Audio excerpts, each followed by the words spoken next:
Siapa sangka rubel, mata uang Rusia yang backed by gold, ternyata terbukti efektif. Apakah hal ini yang menyebabkan Amerika lebih agresif membantu Ukraina sebagai perpanjangan tangan Amerika untuk menyerang Rusia? Atau memang ini akan menjadi perang panjang agar industrial military complex milik Amerika bekerja secara penuh di tengah ekonomi Amerika yang melemah terendah dalam 40 tahun terakhir? Atau seperti Soekarno, Gaddafi, Saddam Hussein, Putin, Masdai. Kita semua tahu kemunafikan Barat, Sekutu, dan Amerika dengan mengadakan sanksi ekonomi ke Rusia di mana Uniqlo, Starbucks, KFC, Apple, dan banyak korporasi besar menutup usahanya di Rusia, namun tetap negaranya membeli minyak dan gas Rusia. Bukan hanya membeli, mereka nurut disuruh bayar pakai rubel atau pakai emas. Hebatnya lagi, rubel tadi tidak menggunakan back by dolar atau nilai rubel tidak mengambang terhadap dolar, namun rubel jadi stabil dipatok pakai harga emas. Inilah hal yang terbukti efektif yang dilakukan oleh Putin untuk melawan sanksi ekonomi dengan serangan balik. Dengan tetap membeli rubel dengan standar emas, maka sesungguhnya perang Ukraina akan panjang dan dalam jangka panjang Eropa akan bangkrut, begitu juga Amerika akan bangkrut. Rubel backed by gold dan transaksi emas membeli minyak dan gas ini akan menjadi topik pembicaraan kita kali ini. Karena banyak pengamat militer berkesimpulan, jangan-jangan tindakan sekutu yang didalangi oleh Amerika dan Inggris bukan atas nama kemanusiaan membela Ukraina itu, tetapi rubel backed by gold ini akan membahayakan US dollar dan pound sterling ke depannya. Inilah tindakan utama mereka sesungguhnya. US dollar yang menguasai 65% perdagangan dunia ditambah euro sekitar 22% adalah 87% mayoritas transaksi di dunia akan terancam dengan rubel dan emas sebagai alat bayar, sehingga Rusia harus diserang dan disudahi perannya. Kita kembali ke zaman Obama yang mengatakan people of Libya need to be protected, atau rakyat Libya harus dilindungi. Dilindungi dari siapa? Dari Muammar Gaddafi. Gaddafi yang membuat Libya menjadi negara terkaya di Afrika itu. Agak aneh propaganda Amerika dan sekutu sesungguhnya. Tapi ujung-ujungnya kita tahu ternyata Amerika mau minyaknya Libya dan mau emasnya Libya untuk melindungi dolar. Karena Gaddafi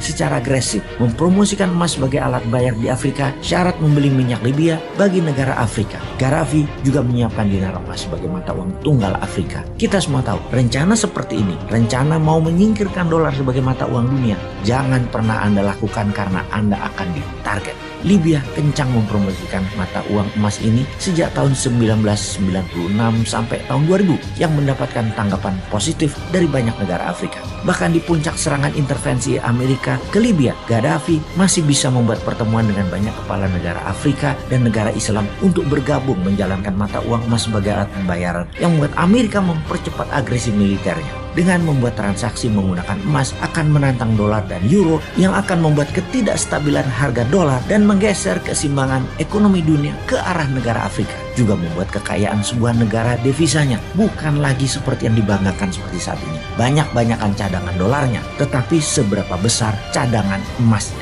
Pada saat itu, Libya punya cadangan emas 144 ton. Inggris punya 3 kali lipat, mendekati 450 ton. Namun penduduk Inggris 10 kali lipat penduduk Libya. Jadi ketika minyak Libya dibayar harus pakai emas, maka Amerika terancam. Gaddafi harus jadi pendosa dan rakyat Libya harus dilindungi. Pala lo bau menyan.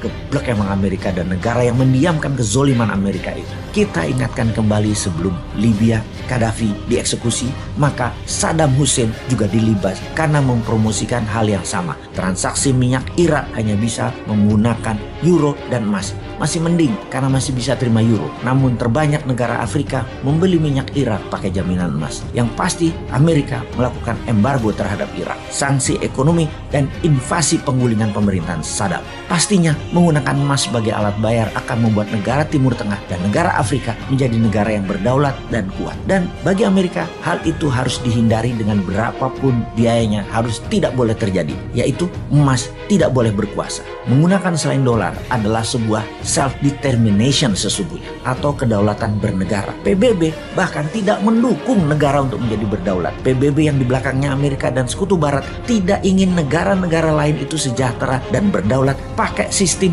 di luar sistem mereka, yaitu sistem dolar. Ketika OPEC dan negara penghasil minyak bumi kompak tidak menggunakan dolar sebagai alat bayar, ini akan membuat negara yang lapar minyak bumi, negara besar dunia, akan tidak bisa membeli minyak tersebut karena dengan mata uang dolar atau pound sterling mereka bisa mencetak uang itu sendiri dan membayar harga minyak bumi tadi. Tapi kalau pakai emas, keterbatasan jumlah emas yang mereka miliki akan membuat harga emas naik, harga minyak bumi dibayarkannya jadi makin mahal. Negara penghasil minyak tadi akan menjadi negara kaya. Bukan Amerika, Eropa, bahkan Tiongkok yang kaya. Mereka, negara-negara pembeli minyak tadi, Amerika, Eropa, dan Tiongkok malah bangkrut atau tidak pernah bisa sebesar sekarang ini. Jadi kembali ke Ukraina, kembali ke rubel backed by gold sebagai pembayaran transaksi minyak dan gas Rusia pakai emas atau rubel yang dipack dengan harga emas.